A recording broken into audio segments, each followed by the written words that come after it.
Bonjour, salam alaikum. Bon, en fait, la vidéo a dit, je vais vous parler des antigènes. Donc, on commence par une petite définition. Bon, c'est quoi un antigène? C'est une substance microscopique qui est étrangère à l'organisme et donc susceptible de déclencher une réaction immunitaire qui sera bien sûr la production d'anticorps chargés de les neutraliser, c'est-à-dire chargés de neutraliser ces antigènes.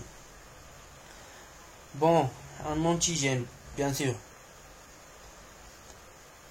il est caractérisé par une immunogénicité, c'est-à-dire qu'il a le pouvoir d'induction d'une réponse immunitaire, et il est caractérisé par une antigénicité, c'est-à-dire qu'il a la capacité de se lier spécifiquement avec les produits de cette réponse immunitaire.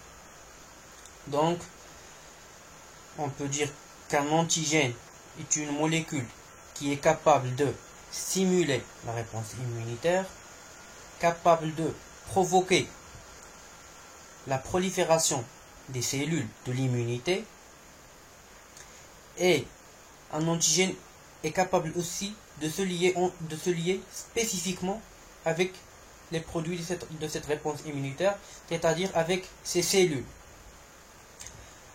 Bon, et d'une façon plus simple, un antigène est une substance qui peut engendrer des anticorps. Passons maintenant aux caractéristiques des antigènes. Bon, un antigène a le caractère étranger, c'est-à-dire qui est reconnu par le système immunitaire comme non-soi. Donc, notre corps va développer une réponse immunitaire. Bon, au contraire des molécules reconnues par le système immunitaire comme soi, auxquelles l'organisme développe une tolérance. C'est bien. Le deuxième caractère, bon, c'est la taille et la composition chimique d'un antigène. Bon, plus le poids moléculaire est important, plus l'antigène est immunogène. Bon, immunogène, c'est-à-dire qui est capable d'induire une réponse immunitaire.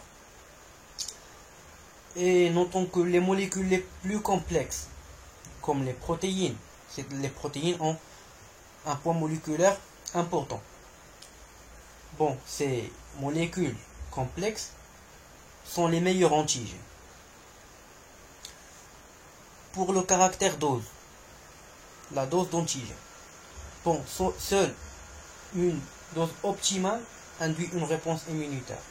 C'est-à-dire qu'une dose insuffisante ou bien une dose très élevée ou bien trop importante peut entraîner un état de tolérance.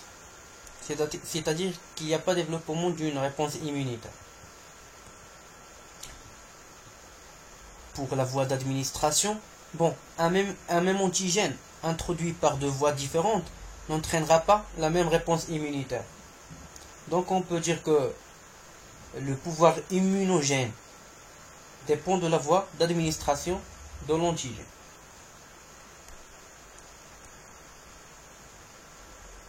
Bon, c'est quoi un épitope? Bon, l'épitope, c'est la partie de l'antigène qui interagit avec le récepteur situé sur les lymphocytes. Bon, le TCR pour les lymphocytes T et le BCR pour les lymphocytes B. Et avec les anticorps aussi. Les anticorps ou bien les immunoglobulines. Bon, qui ont sécrété bien sûr par les plasmocytes. Il existe deux types d'épitopes. Un épitope séquentiel, c'est-à-dire qui est constitué d'une séquence peptidique linéaire. Bon, c'est un enchaînement d'acides aminés, l'un à côté de l'autre, et un épitope conformationnel ou bien non séquentiel, qui est constitué de deux séquences peptidiques ou bien plus distinctes, éloignées, mais rapprochées dans l'espace. Bon, ils sont rapprochés par la conformation 3D de la protéine. Donc, une protéine dénaturée, c'est-à-dire une protéine fragmentée. au niveau de cette protéine dénaturée ou bien fragmentée, les épitopes non séquentiels ou bien les épitopes conformationnels peuvent disparaître. Bon, un épitope, on dit un épitope ou bien un déterminant antigénique. Passons maintenant aux applications des antigènes. Bon, ils ont une application en pratique médicale et au laboratoire. Bon, en pratique médicale, bon, lorsqu'on parle de la transfusion sanguine, on parle souvent de la compatibilité ABO et système Rhesus. Et pour les greffes d'organes, on parle de la compatibilité tissulaire qui est liée aux antigènes HLA. Et pour la vaccination, bon, vous savez c'est quoi la vaccination, j'ai déjà parlé de la vaccination. Bon, c'est l'injection d'antigènes modifiés. Un antigène modifié, c'est-à-dire un antigène qui est immunogène, mais non pathogène. C'est-à-dire qu'il y a le pouvoir d'induction d'une réponse immunitaire, mais il ne cause pas de maladie. Bon, j'ai fini avec les antigènes et rendez-vous pour l'épisode prochain auquel je vais vous parler des récepteurs. Bon, n'hésitez pas, si vous avez des questions, de les laisser au niveau des commentaires. Et bien sûr, abonnez-vous au niveau de la chaîne et laissez un like et un partage. Merci beaucoup et rendez-vous pour l'épisode prochain. Merci.